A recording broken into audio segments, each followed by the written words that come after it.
જય હિન્દ, જય ભારત મિત્રો. સ્વાગત છે તમારું નવા વિડીયોની અંદર. આ વિડીયો છે એની અંદર આપણે ચર્ચા કરવાના છીએ કે આધાર કાર્ડ ઉપર તમને ₹10,00,000ની લોન મળવાની છે. હવે આધાર કાર્ડ ઉપર તમને લોન કઈ રીતે મળવાની છે, એના માટે તમારે એપ્લાય કઈ રીતે કરવાનું છે અને આખી યોજના શું છે એની આપણા વિડીયોની અંદર સંપૂર્ણ ચર્ચા કરવાના છીએ. એ પહેલાં જો તમે ચેનલની અંદર નવા છો તો ચેનલને સબસ્ક્રાઈબ જરૂરથી કરી દેજો. મિત્રો, વાત કરીએ તો વર્ષ 2026ની અંદર પણ નાના મોટા વેપારીઓ માટે ખુશખબર છે, કારણ કે કોઈ પણ ગેરંટી વગર મુદ્રા લોન કેવી રીતે લેવાની એની આપણા વિડીયોની અંદર સંપૂર્ણ ચર્ચા કરવાના છીએ. મિત્રો, વાત કરીએ તો જો તમારી પાસે આધાર કાર્ડ છે તો તમને ₹10,00,000 સુધીની લોન મેળવવાની પ્રક્રિયા આ વિડીયોની અંદર આપણે જોશું. હવે મિત્રો, જો તમે તમારો નાનો બિઝનેસ શરૂ કરવા માગો છો અથવા તો તેને આગળ વધારવા માગો છો તો ભારત સરકારની પ્રધાનમંત્રી મુદ્રા યોજના તમારા માટે એક મોટી તક લઈને આવી છે, કારણ કે વર્ષ 2026માં આ યોજના હેઠળ કોઈ પણ ગેરંટી વગર ₹10,00,000 સુધીની લોન મળી રહી છે. તો આપણે જાણીએ કે મુદ્રા લોનની અંદર કેવી રીતે એપ્લાય કરવાનું અને આનો લાભ તમે કઈ રીતે લઈ શકો છો. હવે પીએમ મુદ્રા લોન 2026 છે શું?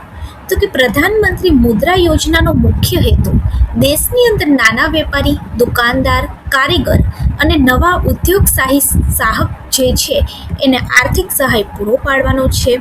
આ યોજનાની હેઠળ સરકાર બેંક દ્વારા લોન ઉપલબ્ધ કરાવે છે, જેમાં અરજદારે કોઈ પણ પ્રકારની જામીનગીરી કે ગેરંટી વગર આ લોન મળી રહે છે.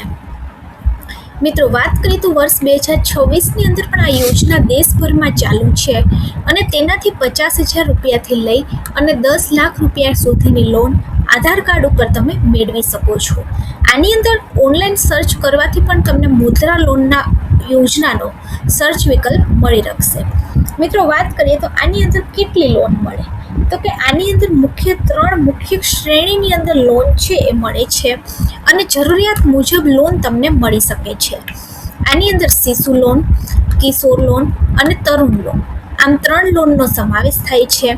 શિશુની અંદર આપણે વાત કરીએ તો ₹50,000 સુધીની લોન કે જે નવા બિઝનેસ શરૂ કરનારા માટે આદર્શ છે. કિશોરની અંદર વાત કરીએ તો ₹50,000થી લઈ અને ₹5,00,000 સુધીની લોન મળે છે અને ત્રણું લોનની અંદર ₹5,00,000થી લઈ અને ₹10,00,000 સુધીની લોન મળે છે. અને હવે આની અંદર ₹20,00,000 સુધી પણ સરકારે વધારો કર્યો છે. તમને આ અંતર્ગત ₹20,00,000 સુધીની સહાય સરકાર દ્વારા મળી રહી છે. હવે આ ત્રણેય કેટેગરીની અંદર વ્યાજ દર જે છે એ બેંકના નિયમ અનુસાર નક્કી થાય છે, પરંતુ સામાન્ય રીતે અન્ય બિઝનેસ લોન કરતાં જે આ લોન છે એ તમને બેંક દ્વારા ઓછા દરે મળી રહે છે. હવે મુદ્રા લોન 2026 માટેની પાત્રતા શું છે અને કયા કયા દસ્તાવેજ જોશે? તો મિત્રો, વાત કરીએ તો પાત્રતાની અંદર ભારતીય નાગરિક હોવો જોઈએ જે અરજદાર છે. ઉંમર જે છે એ ઓછામાં ઓછી 18 વર્ષ હોવી જોઈએ. પહેલાંથી કોઈ પણ નાનો મોટો બિઝનેસ ચલાવતો હોવો જોઈએ અથવા તો શરૂ કરવાની યોજના પણ હોવી જોઈએ. બેંક ખાતું અને આધાર કાર્ડની કોપી પણ હોવી જોઈએ. ત્યારબાદ જરૂરી દસ્તાવેજની અંદર તમારે તમારું આધાર કાર્ડ, પેન કાર્ડ, બેંક ખાતાની વિગતો, બિઝનેસ સંબંધિત મૂળભૂત માહિતી અને પાસપોર્ટ સાઇઝનો ફોટો, આટલા જે દસ્તાવેજ છે એ જ્યારે તમે લોનની માટે એપ્લાય કરો ત્યારે તમારે આપવાના હોય છે. હવે ઓનલાઈન અરજી પ્રક્રિયા શું છે?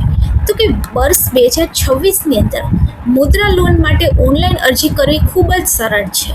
સૌથી પહેલાં તો તમારે તમારી નજીકની બેંક શાખા, બેંકની સત્તાવાર વેબસાઇટ અથવા તો જન સમર્થ જે પોર્ટલ છે એના દ્વારા તમે અરજી કરી શકો છો. સૌથી પહેલાં તો બેંકની વેબસાઇટ અથવા તો જન સમર્થ પોર્ટલ ઉપર જવાનું છે. હવે મુદ્રા લોન સેક્શનની અંદર જરૂરી માહિતી ભરવાની છે અને KYC વેરિફિકેશન પણ કરવાનું છે. તમારી માહિતી અને દસ્તાવેજની એકવાર ચકાસણી થાય છે, ત્યારબાદ બેંક તમારી પાત્રતા તપાસશે અને જો બધું બરાબર હશે તો લોન મંજૂર થાય છે અને રકમ સીધી જ તમારા બેંક ખાતાની અંદર ટ્રાન્સફર કરવામાં આવે છે. તો આવી રીતે સરળતાથી તમે આધાર કાર્ડ ઉપર ₹10,00,000 સુધીની લોન અને હવે આ બજેટની અંદર એને વધારવામાં આવ્યું છે. તમે 20 લાખ રૂપિયા સુધીની લોન સરળતાથી ઘરે બેઠા મેળવી શકો છો. તો જો વિડીયો સારો લાગે તો વિડીયોને લાઈક કરી દેજો અને આપણી ચેનલ ગવર્મેન્ટ સાથી